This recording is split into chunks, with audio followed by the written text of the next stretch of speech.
Torarica in de bankethal, waarbij er zo strakjes een aanvang gemaakt zal worden van een persconferentie ter afsluiting van de 43e reguliere staatshoofdenvergadering. Zoals u weet is er dus al een aantal dagen zijn er dus activiteiten gaande rondom deze vergadering. We hebben gehad de Youth Forum, we hebben gehad de CARICOM 10K loop, waarbij Suriname ook wel de tweede plaats heeft gewonnen in de hoedanigheid van Yannick Pomba. Verder zijn er dus verschillende vergaderingen geweest. Er zijn bilaterale gesprekken geweest op zowel presidentieel niveau als op ministerieel niveau. Daarnaast zijn er dus een aantal business plenary sessions geweest, waar wij natuurlijk niet erbij mochten binnen. Maar u zal dus zo strakjes tijdens de live persconferentie, dus vanuit ons staatshoofd onder andere, de informatie krijgen over hoe het verloop is geweest van deze staatshoofdenvergadering. Wat er allemaal is besloten, welke afspraken er allemaal zijn gemaakt en wat daarbij nog komt kijken. Belangrijk is om te weten dat Suriname dus per 1 juli officieel dus voorzitter is van de CARICOM, maar bij de gelegenheid van de eerste officiële vergadering op maandag 4 juli is dus de administratieve overhandiging geweest naar onze president. Dat is dus de heer Chandrikapersad Santokhi. Zo strakjes hebben we dus de start van de afsluiting, de start van de persconferentie ter afsluiting van deze 43e reguliere staatshoofdenvergadering. Blijft u afgestemd om hier meer van te weten.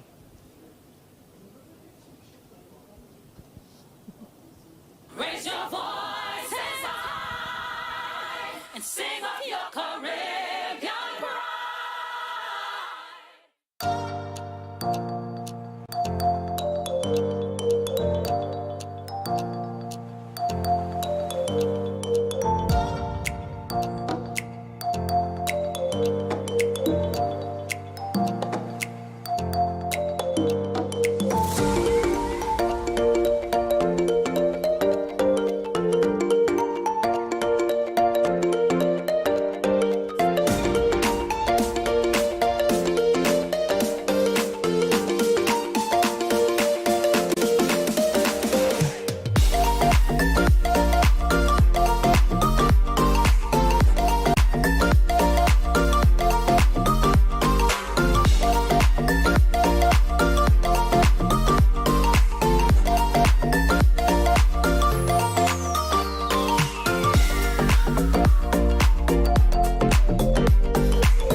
voices high and sing of your Caribbean pride.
Welcome back to this live broadcasting of the Communication Services Suriname.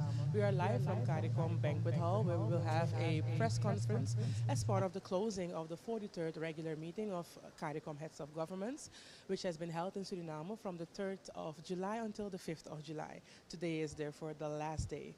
We're awaiting the arrival of the heads of governments, especially the Surinamese president, His Excellency Chandrikapersad Santokhi, to arrive. As soon as he's in place and also his colleagues on the floor, we will start our live broadcasting of the press conference. Please stay tuned for this moment, this important moment, for us to know what has been discussed during these last few days, during the heads of governments meetings, what are the progressions, what has been agreed on, and what the discussions have been about. Please stay tuned.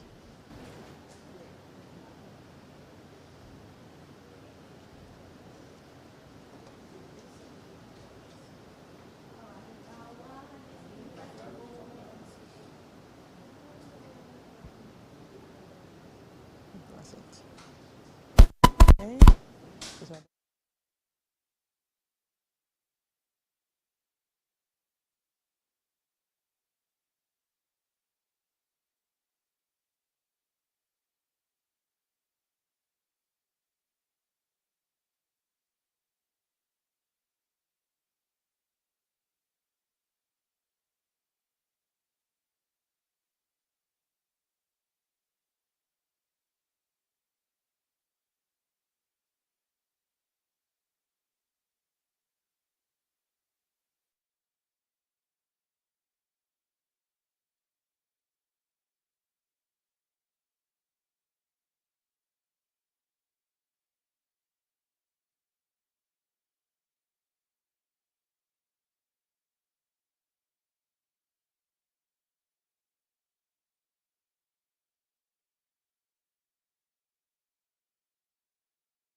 voor de nog steeds in afwachting op de staatshoofden om te komen op de plek van de persconferentie. Het blijkt dat ze dus nog bezig zijn met de laatste afspraken die gemaakt moeten worden, zodat zij dat kunnen presenteren in de persconferentie. Dus graag nog even geduld.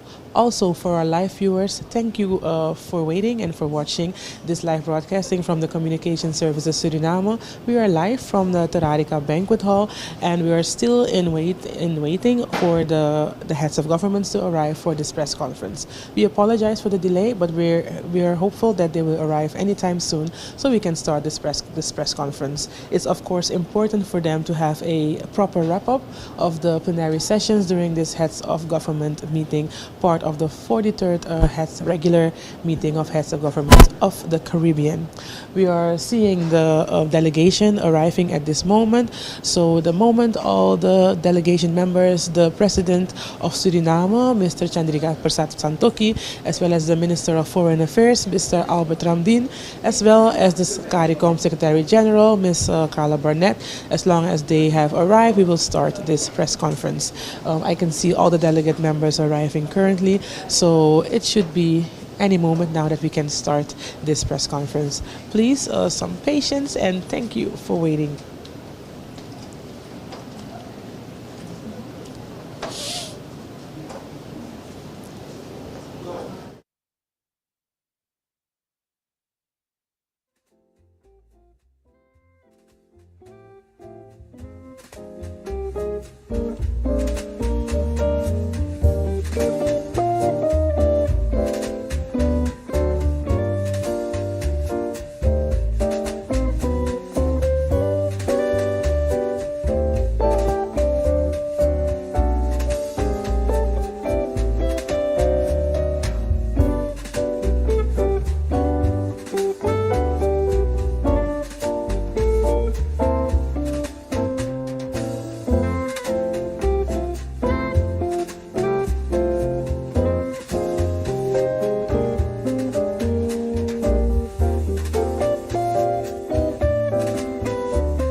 hartelijk goedenavond, ladies and gentlemen in attendance. We gaan nog een beroep doen op uw geduld. It's gonna take us a moment. It's not gonna be longer than 10 minutes, we think, because now it's proposed that the chair of CARICOM goes into the holding while we wait for the other participants to join us. And as soon as they're here, we'll start the press conference. It's maybe a good idea to start by telling you how the press conference will follow through. We will have 5 speakers at the table, or 5 people at the head table. The chair and the Secretary General will be the ones doing the talking. So can I please advise that you put all your mobile devices on silent. We have approximately 3/4 for this press avail. So we're gonna have to ask you to keep your questions short, keep them simple, and we're gonna have to ask you to direct them as much as possible to the chair of CARICOM, the Secretary General, and if need be, the others at the table. For your information, it's good to tell you that the table will be held by the Minister Fred Mitchell from Bahamas. Bahamas is the incoming chair from January the 1st. And Minister Albert Ramdin will be there as the delegate from Suriname. And then we'll have Mr. Ralph Gonsalves from St. Vincent and the Grenadines. So if we could have just a little moment of your silence, of your patience more, then we will be back shortly. Thank you very much.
seated in the front rows, please keep in mind that if you film using your mobile devices, you will intervene with the cameras set up in the back. So please, if you're gonna use your mobile devices seated on the first row, please hold them as low as possible.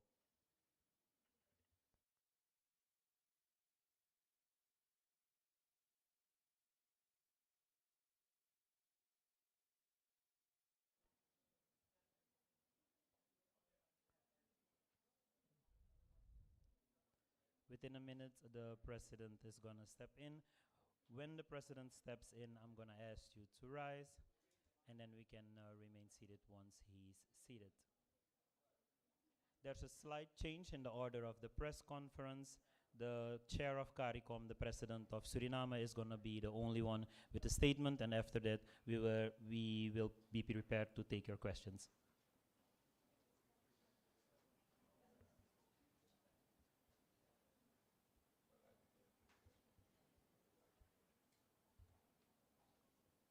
We've had a long but fruitful meeting, so we say thank you for all in attendance, for the patience that you have shown up till now.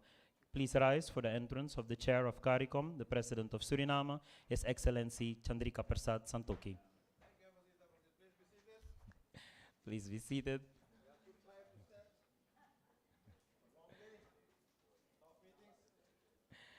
As time is of the essence and we've already been through the procedures, without further ado, I will give the President of the Republic Suriname, the Chair of CARICOM, the word. Chair, your remarks. Thank you, Master of Ceremony, fellow heads, sisters and brothers, all the media representatives, journalists from Suriname, from the Caribbean. Welcome to this press conference after the two-day summit we had of the Caribbean heads of state. And at stage here, we have the Secretary General of CARICOM, Madame Carla Burnett. We have the Prime Minister of St. Vincent and the Grenadines, Prime Minister Ralph Gonzalez, and he just told the conference that he is in the CARICOM business since the Treaty of Chagarama was signed. So he's the senior, very experienced. So he's here also available to address issues of the past, current issues, and future issues with his wisdom. We have the Minister of Foreign Affairs of Suriname, and we have the Minister of Foreign Affairs of Bahamas. As you know, Bahamas will be the incoming chair from January the 1st, 2023, but the Prime Minister of Bahamas had to leave yesterday evening, so he is represented by the Minister of Foreign Affairs. Ladies and gentlemen, as we have come to the conclusion on this 43rd Heads of State CARICOM meeting, we can say in all modesty that we had a fruitful meeting. The 43rd meeting was attended by almost 200 delegates, 15 member states, 3 member states had attended the summit through hybrid participation, that means virtually as well as physical. 4 associate members, 13 institutions, 1 special guest, our Secretary General of the United Nations, 2 Secretary Generals of the Organization of African, Caribbean, and Pacific States, and the Secretary General of the Association of Caribbean States, ACS, and the Saudi Arabian Minister of State. Before I share the list of all decisions with you, I want to reiterate my point of view regarding our partnership. Earlier, I stated that we must form a coalition of willingness. This is needed in order to be enabled to achieve set goals and continuity raise the bar on effectiveness of this beautiful organization. As you head back to your specific islands and countries, I urge you to keep in consideration that this is not a time to do business as usual. We have to pave the way for future generations. We have to lay firm foundations, this in order to build back better. The heads of governments had a most successful and transformative meeting here in Suriname. Decisions were taken which would improve the way we conduct our affairs and ultimately the implementation of decisions to advance the integration process and enhance the lives of the people of the community. This was a major focus of our deliberations as we are determined to overhaul the business of the community to ensure the benefits of integration are enjoyed more readily by the people of the member states. With respect to issues discussed, we agreed to adopt a two-pronged strategic program of action to scale up climate finance towards building our resilience. This would entail focused and active advocacy underpinned by a regional coordinating mechanism and national capacity building to source and utilize climate finance. We also agreed that the resource mobilization strategy would include support from the Caribbean Development Bank to mobilize development finance. We would also advocate strongly for the allocation of concessional finance more fairly and equitable. This is a matter we impressed upon the United Nations Secretary General, and he was very critical on this topic, and he had promised his support to our community. The Secretary General Guterres also assured the conference of his continued support in efforts to obtain debt relief, to reform international financial system, and towards the use of a multidimensional vulnerability index. In our discussion with the SG Chikoti of the OACPS, we urge him to have his organization to take a leading role in joining with us in the quest for reparations.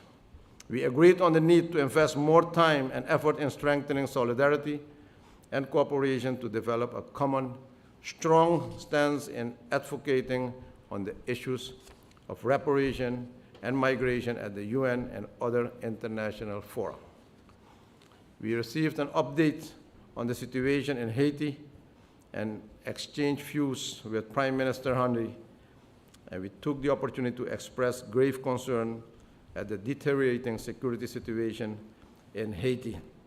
And the Prime Minister had responded also that his country is looking for more support and is also calling for starting a dialogue on national level to include all the people, all the institutions, and all the stakeholders to discuss a stable and a good future for Haiti. We agreed that the Bureau of Conference of CARICOM will be expanded and will include also the Prime Minister of St. Vincent and the Grenadines, Prime Minister of Barbados, the Prime Minister of Jamaica, and also that we should express joint leadership, collective leadership towards Haiti. And there is a team of ministers of foreign affairs. The COFCOR will take the lead, and we have decided in Belize that a team of CARICOM under leadership of the Secretary General should visit Haiti as a site visit and also to examine the situation in Haiti. We continue to pursue our agri-food agenda to enhance our food and nutrition security and to achieve the 25 by 2025 vision, the reduction of the food import bill by 25% by 2025. In that regard, we mandated the Council for Trade and Economic Development to conclude by the end of this month the programs aimed at removal of all non-tariff barriers to intra-regional trade, particularly agriculture goods. With regard to CSME, we agreed to definitions of and qualifications for household, domestic, and agricultural workers and security officers, which are agreed categories for free movement within the Caribbean. We also agreed to move on the mutual recognition of companies incorporated within the members of the single market. So, ladies and gentlemen, we had agreed in the past the free movement of the skilled nationals, to give them the opportunity to work in the member states of the Caribbean nations. And now we have approved also labors, which are not really the skilled labors, but labors we need in our countries, in our sister nations, and that we have removed all the barriers for them. Agricultural labor. Agriculture, and also security officers, etc., and domestic laborers.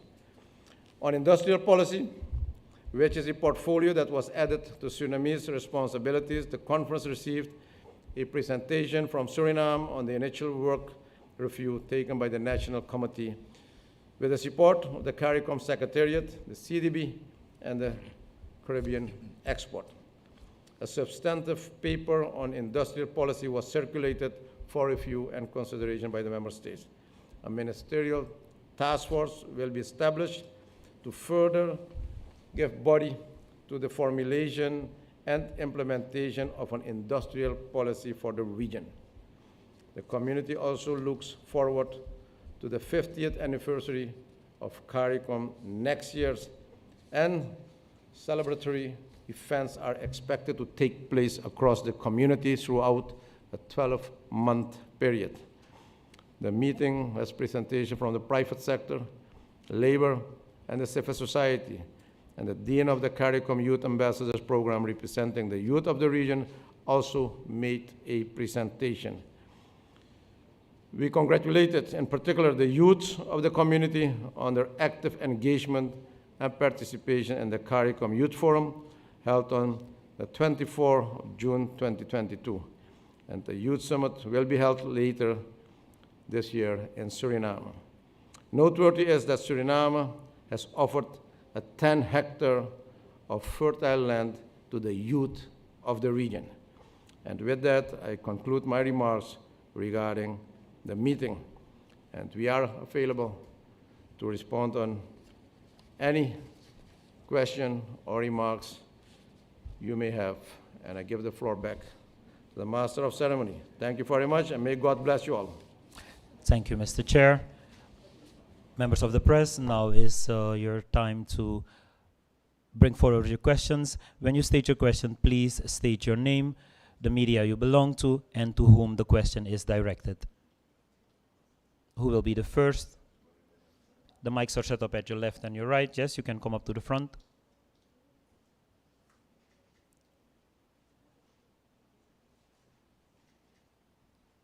Good evening, everyone. Vishani from the newsroom in Guyana.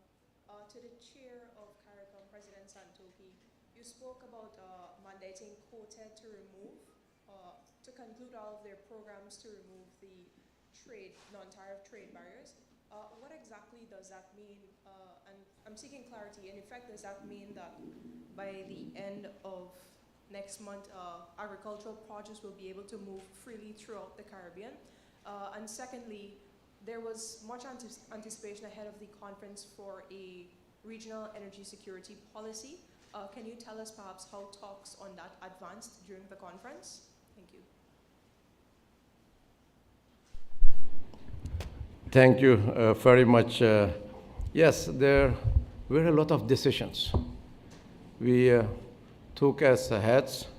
What I have presented is just a summary, and those questions are giving us the opportunity to further elaborate on other decisions we have taken. As regards the removal of barriers, I've just informed you that we removed the barriers for the domestic laborers. And that was an issue we are discussing for many years. And we had declared that in our opening ceremony, that we are here, that this conference should make a difference between this one and other conference, and that we need to take action. And we decided. We took action on all the people who are looking for opportunities in sister nations to find an opportunity as laborer in the security and domestic and the agriculture. Well, now we have to remove all the barriers, and they can have free movement, and they can find labor in our sister nations. On the other side, Guyana is the lead head on the agribusiness. So there's a comprehensive strategy presented to the heads, which was approved already. And there are a lot of actions planned now for the implementation of this strategy. And yes, if you want to have that movement of agricultural products, that agribusiness, you need to remove other barriers in the area of logistics, in the area of connectivity. And that was one of the issues. The transportation issue was on the agenda. And we agreed, and we approved also timeline that we'll decide for a comprehensive study. On one hand, how we can strengthen the connectivity among all the islands, but also to take quick steps to enable us to move forwards, bringing our products to our sister nations. And we can elaborate further. The Prime Minister is also available to give you more detail. The SG is available to give you more information on that. And as you may recall, when we had that meeting as Caribbean leader, CARICOM, in Los Angeles on the Summit of the Americas with President Biden and Vice President Kamala Harris, that we had agreed that there will be joint approach between CARICOM and the leadership of the United States of America on 3 topics. And that is food security, that is the energy issue, and that is the climate crisis, the finance. So we had elaborated on those topics. We agreed that there will be 3 committees on the side of CARICOM. Those committees will be led by prime ministers, head of states, and will comprise of experts from the Caribbean countries. And there is a follow-up already to discuss those topics with the leadership of the United States, and there are meetings planned for the coming days. There was a special topic on climate finance, and the Secretary General can elaborate on that topic further. That was discussed thoroughly.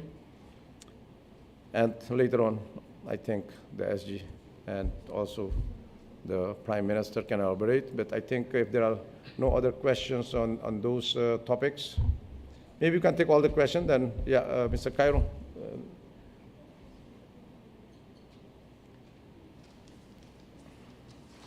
Good evening, all. Ivan Cairo from the Warate newspaper and the Caribbean Media Corporation. Mr. President, you just mentioned the regional strategy for energy. I would like to have more on that. What are the decisions that has been taken now? Within how many years should they be established? And also, that question is for you, Mr. President. And also regarding the industrial policy, could you tell us what are the main elements for this policy? And I have also a question for Prime Minister Gonsalves. That's about the transportation and connectivity in the region. We have heard Prime Minister Pierre about LIAT. Could you tell us more? What are the decisions Within how many years? What is the time frame that this connectivity issue, this transportation issue should I say, as a solution? Thank you so much. Yes, on the issue of the industrial policy, which is under the quasi-cabinet of Suriname, I will ask the Minister of Foreign Affairs of Suriname to respond on that question. On the connectivity, the Prime Minister can elaborate, and I'll ask also the SG and the Minister to elaborate also on the energy strategy of the Caribbean. Prime Minister. Thank you. Excellency, in addressing the energy question, I don't want us to think that we are beginning with a blank slate. It's not tabula rasa. Already existing in CARICOM is a regional energy policy. There's a CARICOM energy policy. There's sub-regional energy policies, like, for instance, the Organization of Eastern Caribbean States, and each country has a national energy policy. And the energy policy addresses the pre-existing, before we arrived here in Suriname, focused on renewable energy and also on energy efficiency. There are lots of initiatives and coordinated policies dealing with energy, renewable energy in relation to hydro, solar, wind, geothermal, energy efficiency matters concerning LEDs, particular types of equipment, and so on and so forth. And those are matters of record. What has made the issue of real urgency is the manipulation of the market addressing oil production and distribution, exacerbated by the Russia-Ukraine war. And clearly the prices are rising, and all sorts of products touching and concerning energy, and you go also off the spin-offs with fertilizer and the like. And we had to, in a sense, take, in cricketing terms, a fresh guard in light of these new circumstances. There's one obvious one with the supply of energy through the Petro-Carib arrangement, which is very favorable to several countries in the Caribbean, including, and especially so, the independent countries of the OECS, but other countries within CARICOM. As you are aware, the unilateral sanctions by the United States administration imposed during the time of President Donald J. Trump in relation to Venezuela brought, for all practical purposes, the Petro-Carib arrangement to an end. This arrangement delivered important financing benefits to countries participating. But the arrangement was brought to an end because the sanctions would have affected the actual shipping arrangements and the financialization behind this, the monetary system, the payment in dollars, and all the rest of it. And the circumstances are propitious for us to call, and we have in fact made a decision, and it's in the communique and you will see it, for an end to these sanctions in relation to which would touch and concern the Petro-Carib arrangement and more broadly. Because look, after all, because of what is happening in Europe, we hear that the United States of America wants to give the Europeans a carve-out, a special carve-out in relation to these sanctions, unilateral as they are, in relation to energy products out of Venezuela. We see the Americans themselves are going down to Caracas on 2 occasions now to see if they can make arrangements to get additional energy products. Because what is happening, we all know, we read about it, we hear it on CNN, BBC, all the networks, and those who are in the know, that the sanctions made, in part, made the Russians make more money from energy to help them to fund in part the war. These are known facts. Well, you can't on the one hand looking for carve-outs for Europeans. You can't at the same time going to Venezuela looking for some special arrangement to get more oil. And then we are suffering. So it is only natural that we put this issue square on the table. And I can say this. 10 weeks ago, I was in Caracas, and I spoke to President Maduro about the resumption of the Petrocaribe arrangement, and in fact, the decision has been made for the resumption of it, all things being equal, and with a 35% off the top, up front. So clearly we want to go and get this. Similarly, we know that the arrangements between Trinidad and Tobago and Venezuela with the border, the exploitation of the LNG, where the sanctions have already had hit that. That is a matter which we discussed, and to talk to our American friends about the unilateral sanctions in this regard. We are not doing this in any combative way. We are not doing it in any confrontational way.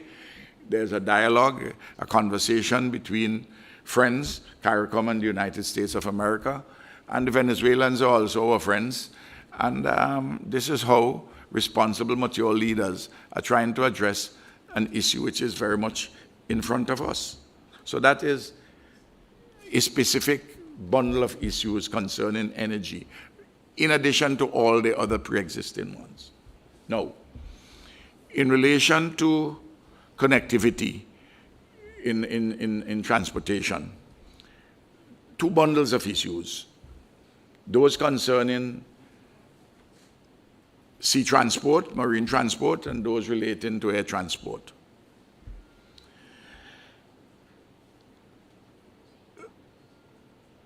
There are 2 proposals, 2 sets of initiatives, one by Trinidad and Tobago, and one with Barbados and Guyana and other countries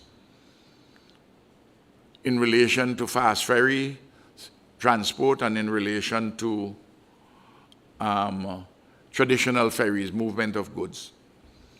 And both initiatives were discussed in caucus with external financing. And a mechanism has been put in place to work out these arrangements and to see how we can advance either of these initiatives or to blend them together as the case may be. It's a matter of urgency. We are in early stages in this process, but they both look promising. And one of the things which we have to do, we have to solve problems. The issue in relation to air transportation, somewhat of a different nature. Across the Caribbean, there are several airlines owned by the private sector entities and by state entities. Each of those entities has its own governance structures, corporate governance structures. The government of Trinidad and Tobago owns Caribbean Airlines. CARICOM can't discuss Caribbean Airlines. That's a matter for the governance arrangements. Similarly, Bahamas Air or Suriname Air, Fly Suriname, or whatever the airlines. LIAT. What we have done in CARICOM hitherto is to have a new, a modern MASA, the multilateral air services agreement to put the framework within which you will have air transportation operate.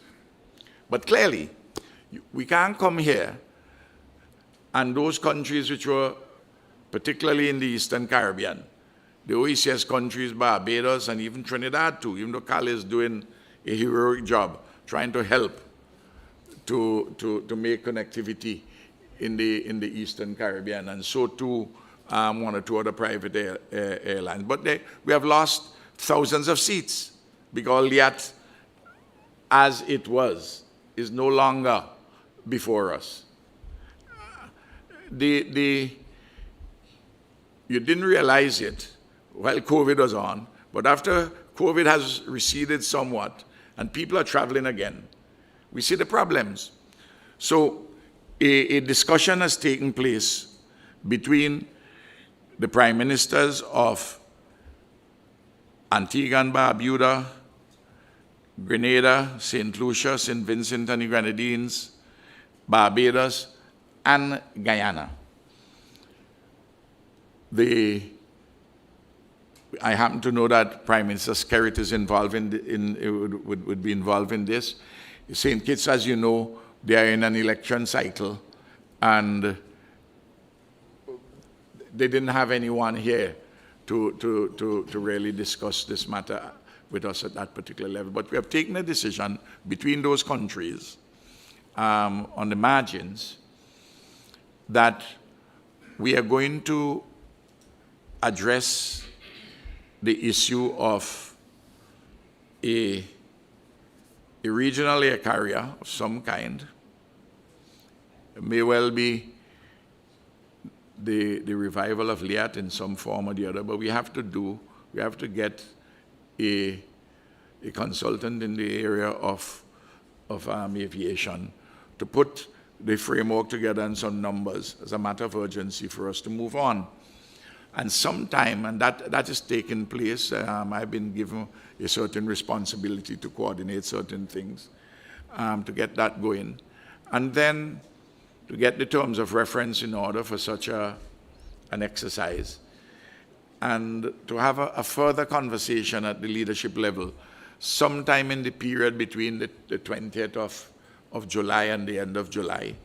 Whether the meeting will take place in St. Vincent and the Grenadines or St. Lucia, I don't know yet, to advance this question in a very practical matter.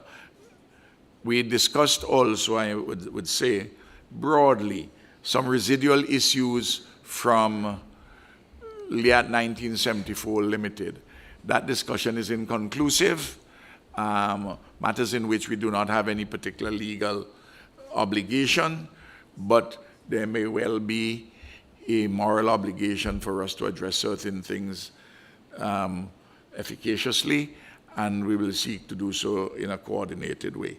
Those are the matters touching and concerning what you have raised about those specific questions. I don't know if I've spoken with a sufficient degree of clarity. If I haven't, well, you'll have to buttonhole me sometime and talk to me more, because we have to bear in mind, while we like to have this conversation going on longer, I know the President, I don't want to cut the press conference short, the President and the First Lady are hosting a dinner not too long from now, so I just want you to bear that in mind.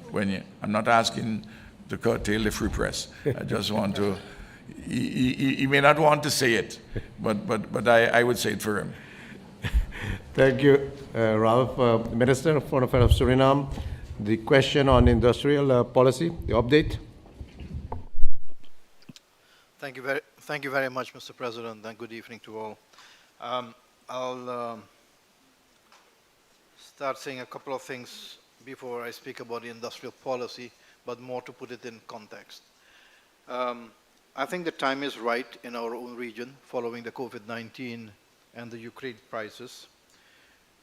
Given all the impact it has on our economies, we all need to reboot our economies. It's a good time to revisit our economic production structures.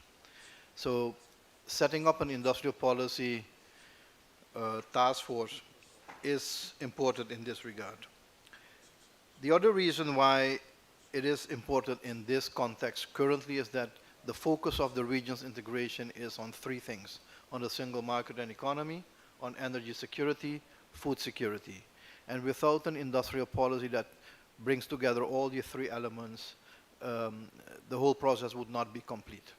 So it makes sense to talk about industrial policy now, but also to mention that industrial policy was always included as a specific area in the Treaty of Chaguaramas, but not very much implemented in practice. Every country had their own industrial policy. So now we're speaking about a regional industrial policy with a quasi-cabinet responsibility for the President of Suriname. What we have agreed on here in this meeting is that there will be a ministerial task force with oversight by the President of Suriname to discuss much more in detail the regional industrial policy based on extensive analysis, but also in terms of the global context of such an industrial policy. And in this whole endeavor, in this whole exercise, national governments will be involved, and that's why there is a ministerial open-ended task force, but also regional institutions like the CARICOM Secretariat, CDF, the Caribbean Development Fund, Caribbean Export, and the Caribbean Development Bank. And I'm sure that there will be need for more experts to be involved in this process. Another key stakeholder in this process are the private sector organizations in the region. And we already know that the private sector, the CPSO, has an interest to contribute to this process. And this is an alignment institutionally, regionally, but also on the basis of global developments, which bodes well for the future of our economies in the region. Let me immediately mention two factors which are considered a limiting factor. We will need to pay specific attention to that. One is market size. If you want to become an industrial complex or industrial production, building industrial production capacity, you'll need markets. So we need to look also beyond our own markets, apart from producing for our own market, which is approximately 25 million at most in the region. But we have markets close by in Central America and South America, which can be addressed as well. That's one factor which we will need to include. The second one is labor. Our skill set in the region is narrow, is shallow, so we will need to look at that as well. It's similar issues that play at the national level. Two things are critical in industrial policy as we see it for the region. One is we will need to diversify our economies. And industrial policy will provide that opportunity because we need to become, up to a certain level, up to a certain degree, independent from production elsewhere. We have seen the consequences in terms of COVID-19 with the vaccines, where we were the last in line to be able to receive some. That marginalization we need to address in all other sectors as well. So that's one. Diversification, industrial policy will provide for a much more. The second one, a much better economic arrangement. The second one is we need to increase value-added economic activities in our own region. And those value-added economic activities will need to be formulated and agreed on. That's why I spoke about priority setting earlier, is that every country has their own strength. There are 3 countries in the region with food processing capabilities or food production capabilities. Suriname, Belize, and certainly Guyana. At the same time, other countries have food processing capabilities, so it's basically aligning the strength of different countries, different islands, different countries on the mainland with each other and creating one economy. Again, here is the link with the single market and economy thinking. The other one is competitive advantage that needs to be seen as a basis how we arrange ourselves in terms of industrial production in the region. As I said before, we will need a lot more information, so more analysis will be done. The ministerial task force will be composed within a couple of days, weeks, and then the first meeting will take place. The first meeting will take place as soon as possible, and so we can fine-tune this process. But it is a new direction for the region in which we bring all different components, and Prime Minister Gonsalves just spoke about sea routes and air routes. Connectivity is key, both through the internet as well as the virtual, as well as the physical connections. Those will be required. So this is an integral approach to regional integration. Thank you. Thank you. The Nestor of CARICOM has made it easier for us and showed us that we have to take into consideration the time. I want to take one question from the members of the press joining online. Sir Richards, if you unmute yourself, you can state your question. Please do it shortly. And then we'll go to the final question of the youth as stated. Mr. Johnson, then you will be the one before the last. Mr. Richards, are you on? Are you able? Okay. While we're dealing with that technical difficulty, can I ask you to please step up and do your question?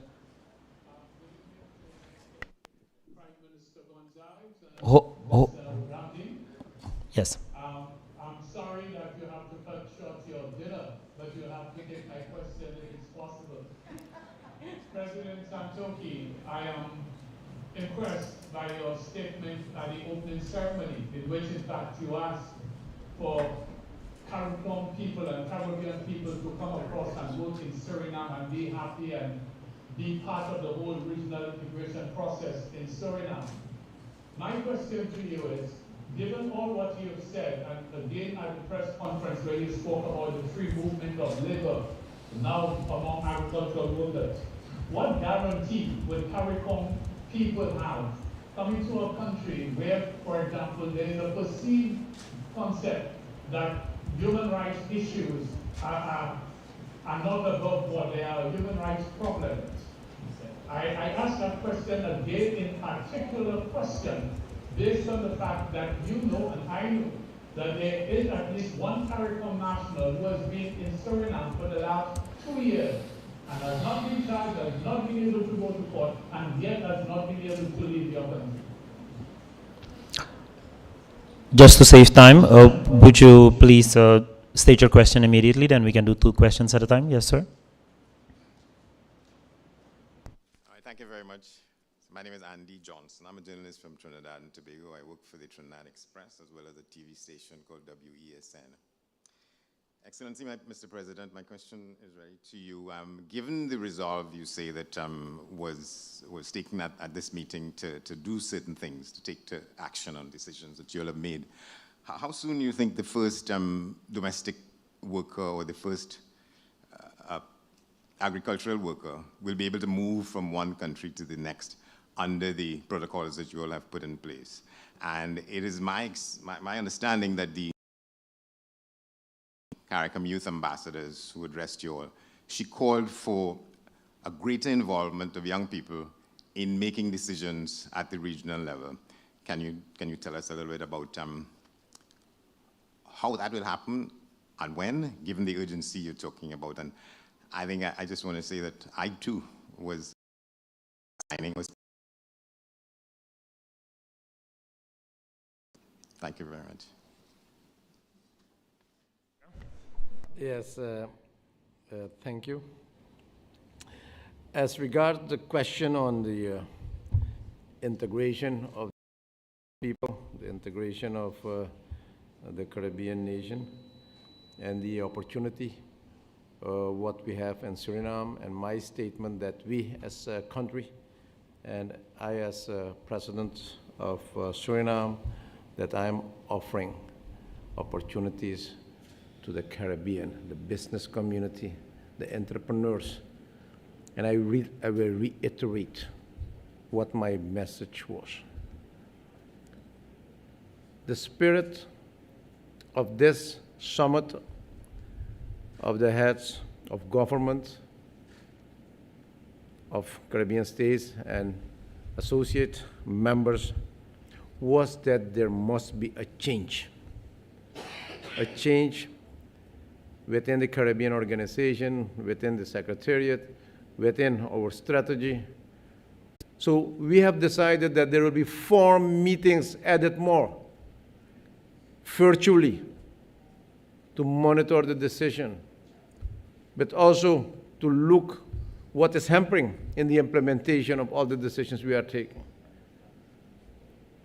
The other decision was also to have a better preparation on those summits by giving the lead heads the responsibility to discuss properly in working groups their topics or issues which are under the umbrella of the quasi-cabinet, so that those summits can be proceed more effectively based on good preparation by the several working groups led by the heads.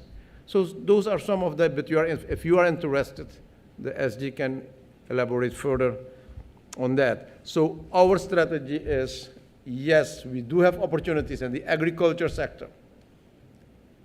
And the last meeting in Belize, we had offered to the Caribbean community fertile agricultural land for joint investment by, for example, Caribbean enterprises.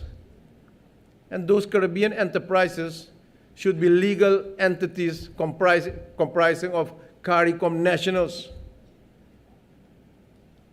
with a clear strategy to invest over here. As Minister of Foreign Affairs, Albert Ramdin said, yes, Suriname, Guyana, Belize, we do have the capacity for the agribusiness, for the agriculture. And a lot of the island states, they don't have the fertile agricultural land, but they do have the financial capacity. They do have the human capital.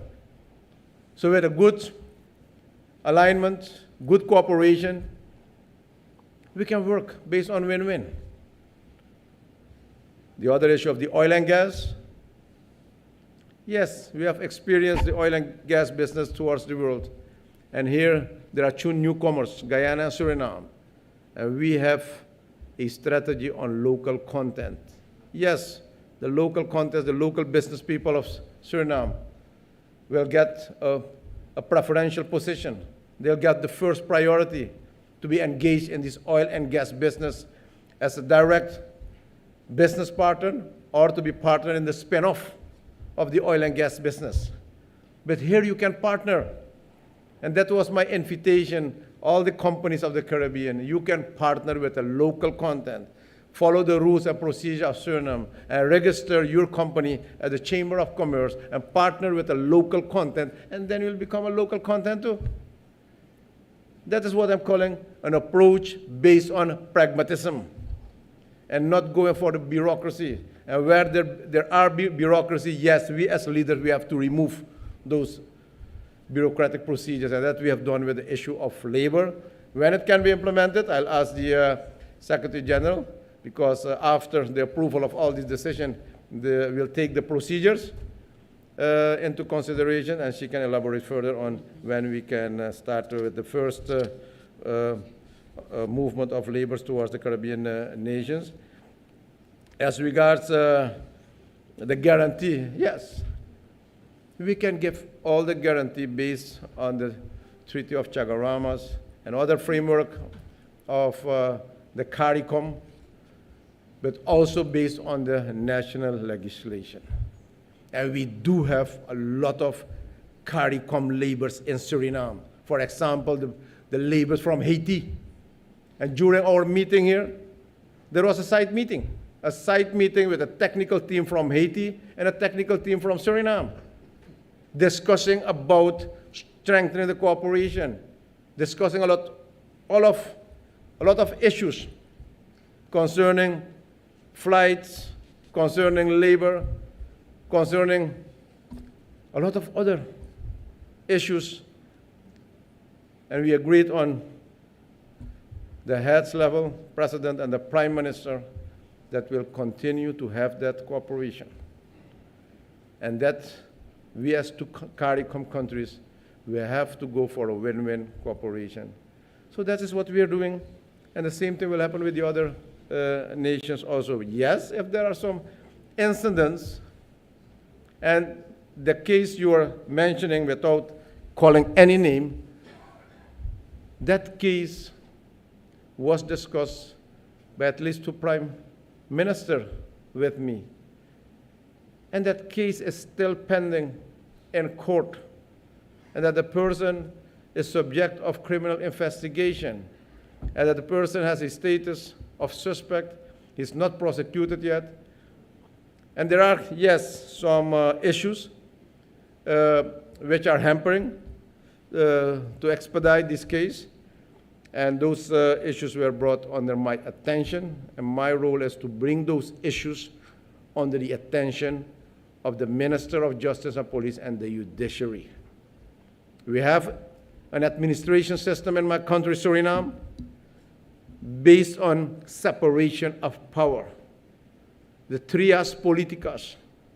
And we have a provision in our constitution of non-interference in cases which are dealt at a court. But sure, if there are concerns, we need to address that in a good manner, taking into account the separation of power and authority. And yes, I promised those two prime ministers that I'll bring those issues, those cases on the attention of the Minister of Justice and Police and our judiciaries. And as regards the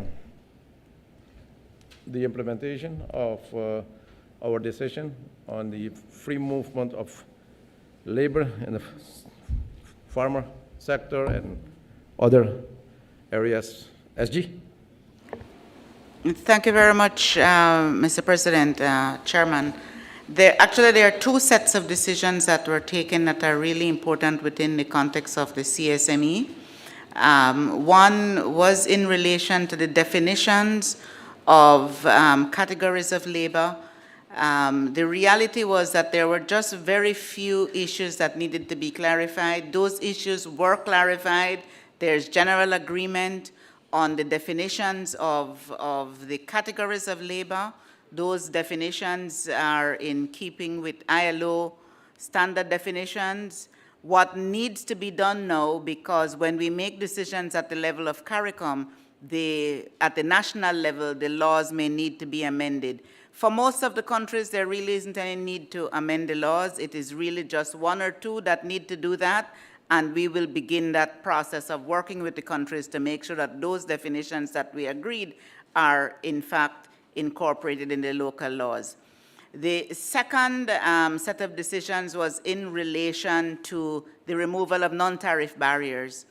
And the non-tariff barriers that need to be removed are in relation to the protection of movement of biological, of animal products, so they're related to agricultural regulation. They are not tariff barriers, they are non-tariff barriers. The decisions have been taken.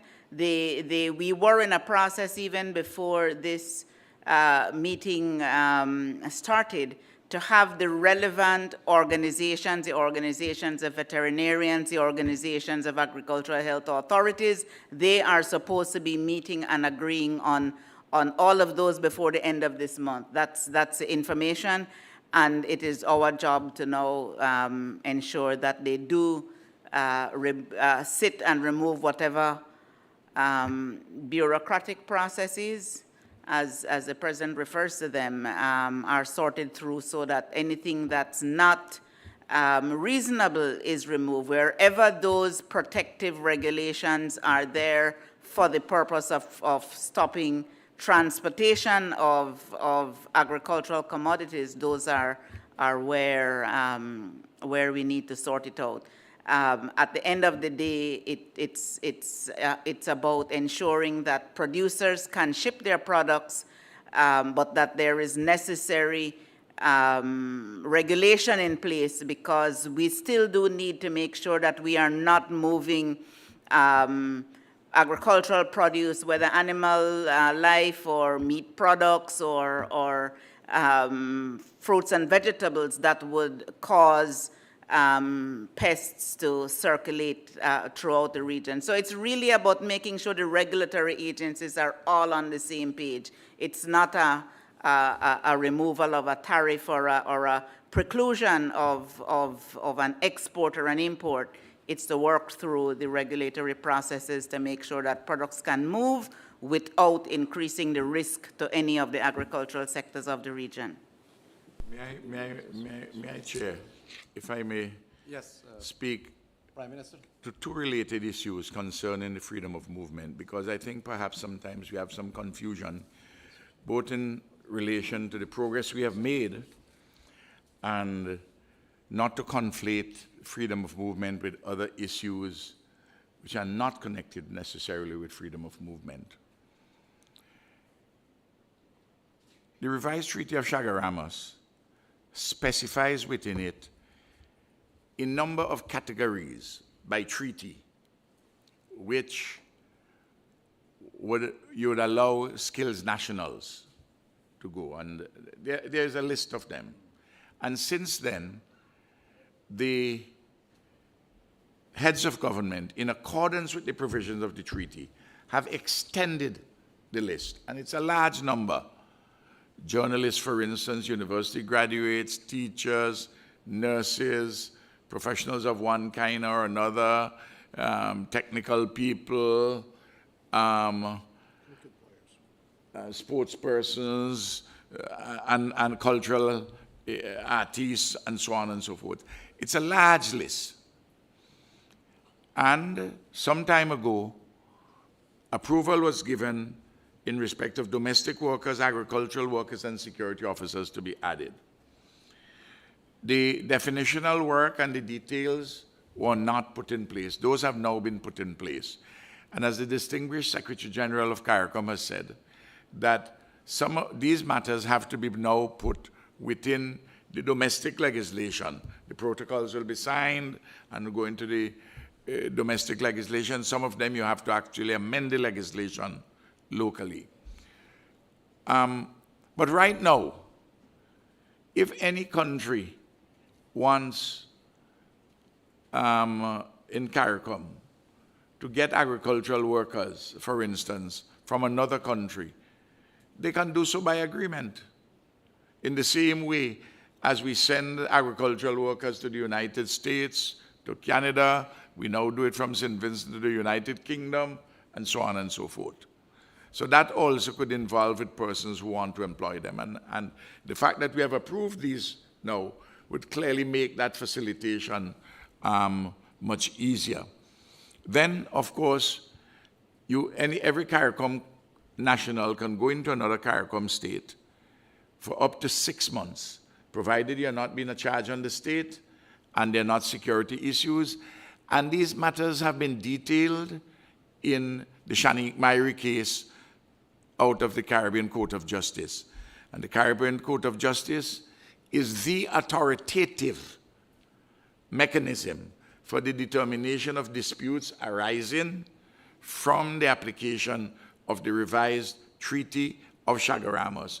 And its judgments are final. They are original and final in respect of the interpretation of the treaty, and governments can bring cases, companies can bring cases, individuals can bring cases. So if there is a case arising from the treaty, the Shanique Myrie case has made it clear that community law takes precedence to national law in respect of the matters where the treaty or the decisions by the heads of government address that question. And that's clear. And all the countries are subject to community law, except countries like the Bahamas, where the Bahamas said, we are not involved in the CSME arrangements. But the other countries are involved in the CSME arrangements. That's in order. The second issue concerns, and I know that Peter Richards alluded to it. The president of Suriname has responded in relation to some unnamed case. I think we all know what it is about, and he has explained that within their domestic jurisdiction. I want to say that every member state of CARICOM has signed on to the Charter of Civil Society. And there we are enjoined to respect the rights, the fundamental rights and freedoms of every single individual within the community, so long as they come within our jurisdiction. So that if anyone has any issue, you address that within the national jurisdiction. If it touches and concerns the issue of movement of persons and it concerns the treaty itself, well, then you go to the CCJ. And I think it's important that we make distinctions between two different sets of issues, juridically, and at the same time to reaffirm that our region is a region which upholds the values in the Charter of Civil Society. And no government can run afoul of those values. If they do, within their own domestic jurisdictions, they have the right of redress. If it touches and concerns, I repeat, the revised Treaty of Chaguaramas, the CCJ, in its original jurisdiction, addresses those matters authoritatively. So I hope I bring some clarity, Andy, both to the question you raised and the one that Peter gave to us. Thanks. Thank you, Prime Minister. And I'll ask the Minister of Foreign Affairs of Bahamas to respond on some of the questions. Thank you, Mr. President. And I just want to switch gears for a minute here to highlight some other aspects of the concluding or the outturned document of this meeting, which were important to us. First of all, the pronouncements on Haiti. Haiti is an important member of CARICOM, and the document reaffirms the support for Haiti and the fact that the UN mission ought to be renewed. The continued support should be there for Haiti, and that there's going to be a mission by CARICOM to Haiti to help with the process of reconciliation, rebuilding, restoration for Haiti. And the Bahamas, which is 90 miles to the north of Haiti's northern border and perhaps the closest state, apart from the Turks and Caicos Islands, which is a dependent territory of the UK, is keenly interested in continued support for Haiti. Haiti has paid a very bitter price by those who, once Haiti became free, imposed so many burdens on that society that it has not had an honest chance to develop. And it is up to us, we believe in CARICOM, to continue to be a forceful advocate for Haiti in the international space. Secondly, along the same lines of democracy, there is a strong statement of support for the Virgin Islands, the British Virgin Islands. We were quite forceful in speaking to the British about the whole idea of imposing direct rule on the Virgin Islands. I myself had a meeting, other ministers in the margins of the Summit of the Americas to talk about BVI, and the British have decided that they will not at this point impose direct rule, but they have reserved the possibility of doing so. This therefore hangs over BVI like the sword of Damocles. We think that ought to be removed. The people of BVI ought to have an honest, fair opportunity to straighten out their own affairs. And we think that they are capable of doing so. The Prime Minister of St. Vincent made a very impassioned, and the Grenadines made a very impassioned statement which rang true to me. And that is, the wealth which exists in BVI today was actually built up by the population of BVI. So they constructed it, and they have a right to be able to set right whatever went wrong without the interference of an outside power. And that's the position which this statement, which comes out of this outturned document today, I think does. And not to cut you, that we are emphatic that the British government must remove the sword of Damocles, which addresses the question of a potential reimposition of direct rule. We view that as anachronistic and a return to Crown Colony government. It is unbecoming of the British government in the third decade of the 21st century to have the sword of Damocles hanging over a free people in this manner. And I'm quite sure that they would see the inconsistency, nay, the hypocrisy in the behavior of certain persons in the British Parliament and the way things have happened there in relation to the BVI. The book of Matthew tells us you must take the mote out of your eye when you try to take the beam out of somebody else's own. We have to stop this kind of hypocrisy and nonsense. The British are our friends, and we must talk frankly and straightforwardly to our friends on this issue. So that the third point I wish to make, thank you, Prime Minister. The third point I wanted to make was about the oil prices worldwide. The Bahamian Prime Minister, Philip Davis, made a statement shortly before coming here to the meeting about sanctions against Venezuela and the inability of Venezuelan oil to be introduced into the marketplace in the normal market mechanisms. And our view is it is time for us for those sanctions to be removed, to allow for Venezuelan oil to enter the market. We believe even just the possibility of saying so has led, in fact, to prices going in a downward direction.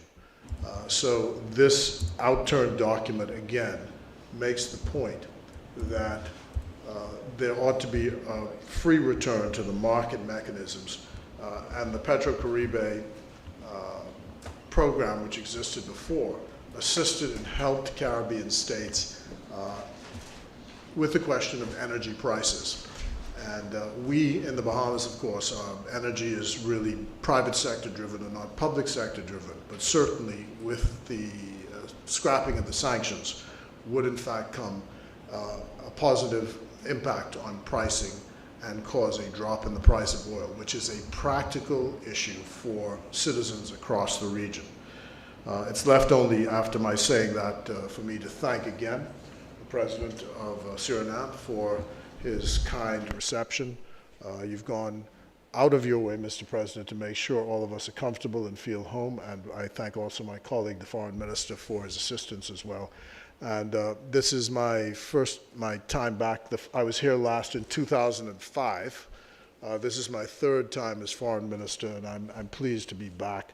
And I planted a ganep tree, and I was saying to the Prime Minister that my understanding is ganep trees are male and female, and only the female trees bear the fruit.